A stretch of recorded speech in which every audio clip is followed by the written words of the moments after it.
Halo sahabat ambisi CG, selamat datang kembali di Klinik Genius YouTube channel. Kali ini bersama kami nih, ayo kita membahas atau belajar bareng tentang biologi. Nah, meneruskan video sebelumnya yaitu tentang Kingdom Fungi, kali ini kita masuk ke Kingdom Fungi ciri umum part 2. Kalian siap?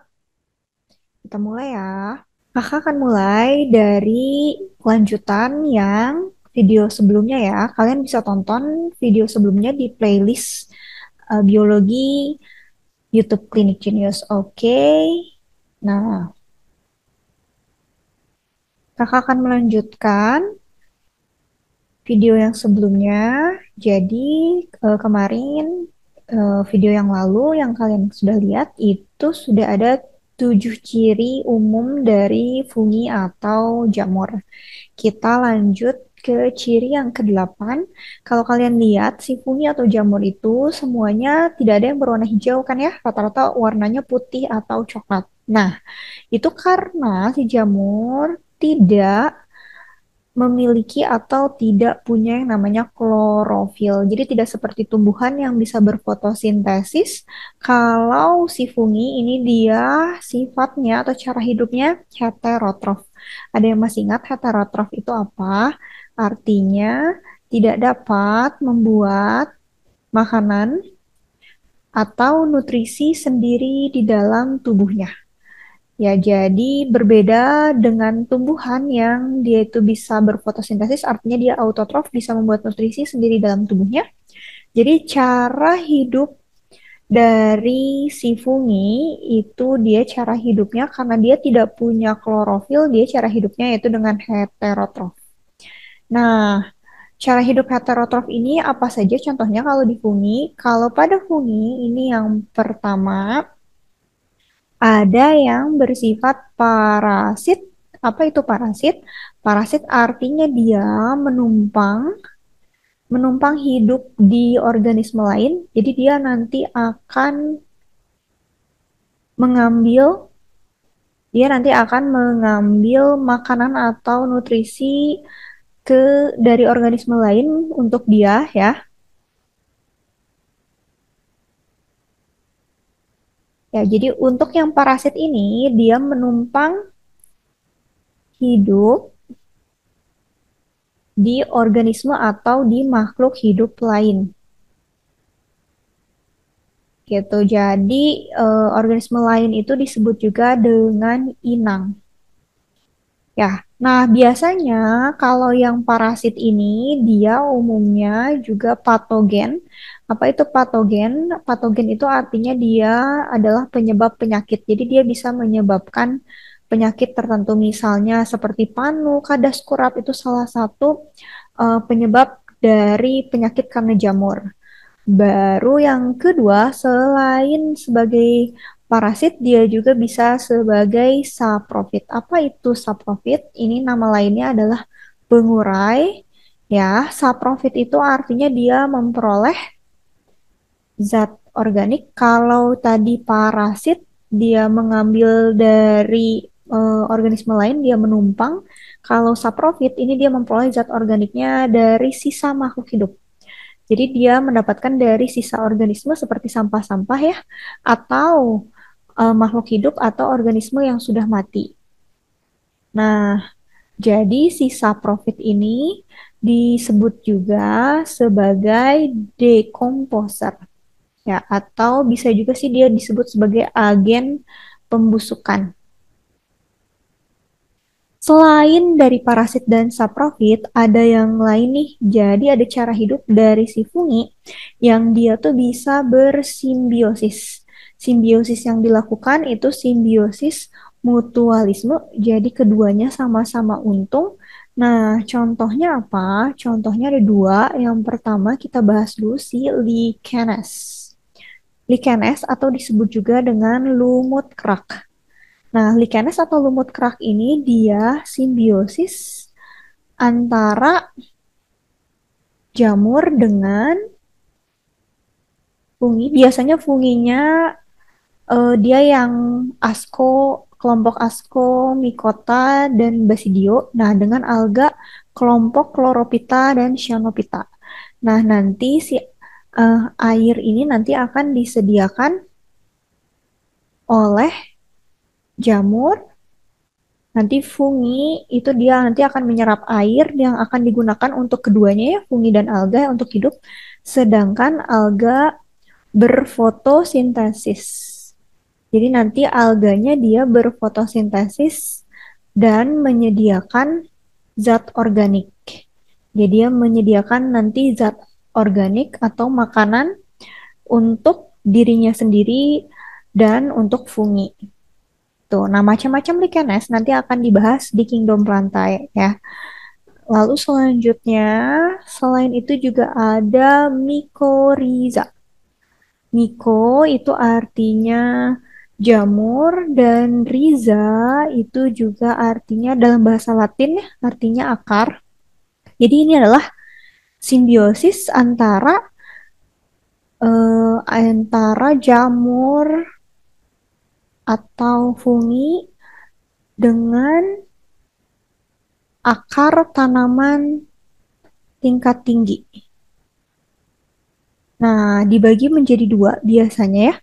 Ada ektomycorrhiza. Untuk ektomycorrhiza ini berarti dia di bagian ekto tuh luar ya. Jadi dia tuh banyaknya berkumpul di bagian luar, bisa sampai ke sela-sela korteks. Nah, kalau endomycorrhiza ini berarti dia di bagian dalam, berarti dia masuk ke dalam sel ya, bisa sampai ke bagian endodermis. Nah, ini ciri umum kelanjutan dari fungi atau jamur. Sekarang kakak lanjutkan ke klasifikasi dari fungi. Nah, kalau kalian ingat, sebelumnya kita sudah membahas tentang sebelum fungi ya, ini biasanya kita sudah membahas Monera atau bakteri. Nah, ini memiliki domain yang berbeda. Kalau Monera itu prokarya, untuk fungi domainnya eukarya. Kingdom itu adalah kingdom, kalau jamur kingdom fungi. Lalu divisionya nanti bermacam-macam ya. Biasanya diakhiri dengan kata mikota. Ya, jadi ujung-ujungnya mikota. Lalu ada juga subdivisio. Kalau untuk subdivisio ini nanti diakhiri dengan kata-kata mikotina. Nah, dilanjutkan dengan klasis. Untuk klasis ini biasanya dengan kata misetes gitu. Jadi si jamur ini ya, dia itu dikelompokkan divisionya ya, biasanya dikelompokkan berdasarkan reproduksi seksualnya. Jadi nanti nama spora reproduksi seksualnya akan sama dengan nama divisionya. Nah, ada apa saja? Kalian bisa hafalinnya gini. Zabed. Zabet. Ya, jadi ada 4 divisio yang terkenal.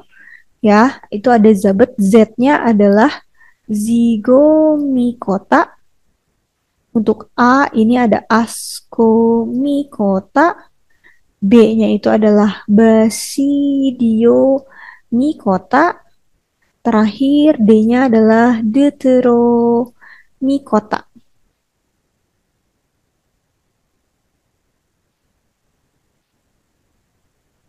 Nah, untuk ini kita nanti akan bahas di video selanjutnya. Paling sekarang kakak akan membedakan masing-masing divisionya dalam bentuk tabel.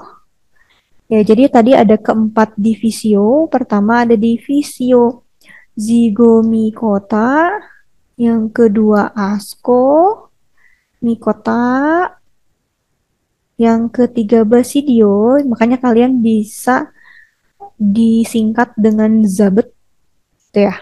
Atau kalian bisa ingatnya dia itu seperti anak 4 anak ya, namanya si Zigo, si Asko, Basidio, dan si Dede. Ya, ini si bungsu ceritanya gitu. Nah, jadi kita akan membedakan mereka berempat dalam bentuk tabel apa saja yang dibedakan. Nah, biasanya dari jenis hifanya. Jenis hifa dari zigomicota, kalau kalian ingat di video sebelumnya, mikota hifa itu ada yang bersekat, ada yang tidak bersekat. Untuk zigomikota ini dia jenis hifanya tidak bersekat. Nah, jadi tadi ya kakak bilang seperti ini kakak yang pertama zigomikota, jadi kamarnya itu tidak bersekat. Ya, ingatnya seperti itu. Hifanya tidak bersekat, sedangkan adik-adiknya ini kamarnya masih bersekat semuanya. Satu ruangan disekat-sekat gitu ya. Jadi untuk Ascomycota, Basidio, dan Deutero semuanya jenis hifanya dia bersekat kecuali Zygomicota.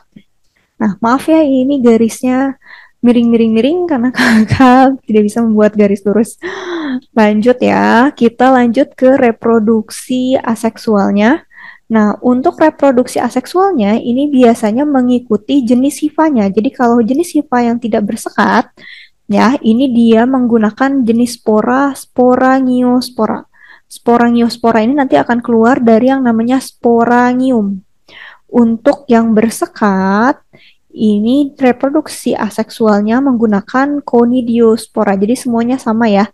Dari Ascomycota, dari Basidiomycota, dan Deuteromycota aseksualnya dengan conidiospora.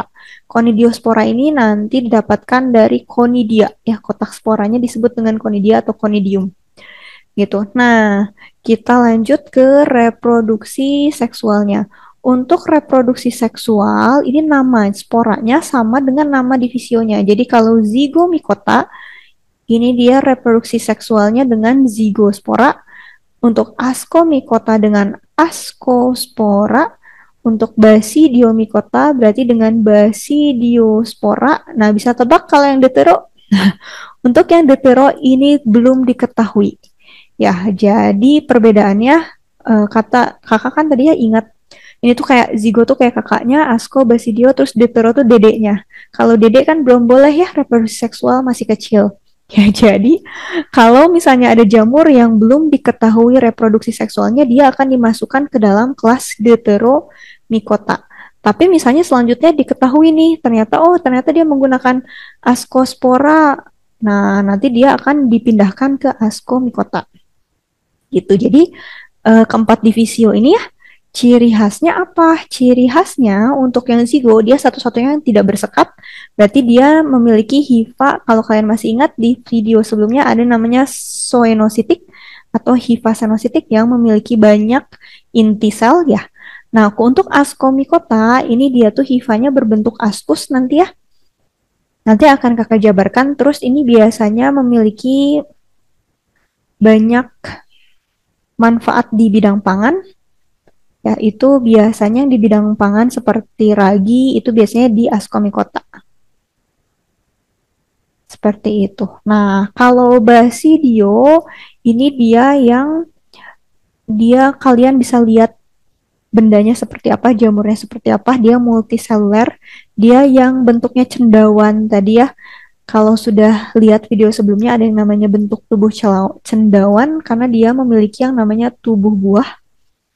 Ya, jamur yang seperti di games Mario Bros. Nah, untuk Deuteromycota ini dia ciri khasnya disebut juga dengan jamur yang tidak sempurna atau imperfecti. Ya, karena apa? Karena belum diketahui reproduksi seksualnya. Oke, sampai di sini kita coba dulu contoh soalnya ya. Kakak punya dua soal. Ini yang pertama. Untuk soal yang pertama, ini berikut ciri-ciri dari suatu organisme. Nah, ciri-ciri organisme kita langsung aja ya kerjain di sininya. Dinding sel dari selulosa. Jelas salah ya kalian. Ingat dinding selnya dari jamur itu apa? Nah, kalau kalian ingat dia itu dinding selnya dari zat kitin. Ya. Nah, lalu tipe selnya juga dia eukariotik. Ya, dia memiliki hifa, terus dia juga tidak berklorofil. Coba kita lihat yang mana yang benar. Tipe sel eukariotik betul, tubuhnya berbentuk benang hifa betul, tipe sel prokariotik salah, harusnya eukariotik tidak berklorofil betul. Jadi ciri-ciri yang dimiliki jamur adalah 2, 3, dan 5. Ada jawabannya? Ya, betul yang itu. Lalu pertanyaan yang kedua, fungi imperfecti. Nah, ini baru saja kita bahas ya. Fungi imperfecti itu artinya apa? fungi imperfecti.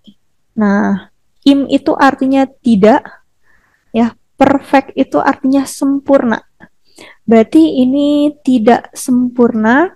Nah, kesempurnaannya itu hanya milik Tuhan ya, bukan.